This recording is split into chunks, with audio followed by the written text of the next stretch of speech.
19th century. In 1760, the first patented roller skates were introduced by the inventor John Joseph Merlin.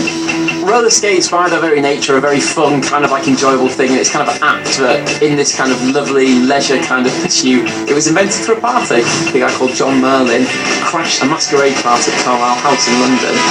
Literally crashed the party because he was wearing a pair of shoes with wheels on it. He kind of made this grand entry in this fantastic outfit and smashed straight into a mirror and was asked to leave.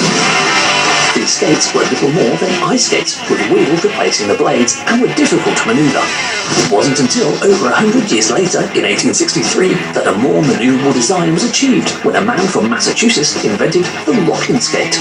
This more complex design featured 4 wheels for extra stability and independent axles that could be rocked by leaning from one side to another, allowing for much better movement.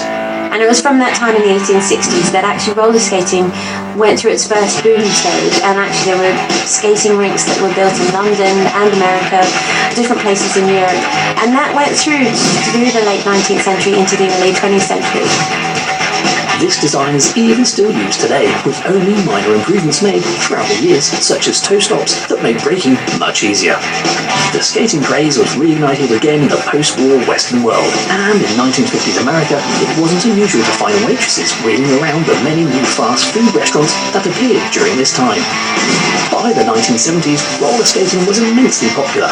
Roller rinks were turned into roller discos and were a high spot for parties and dates.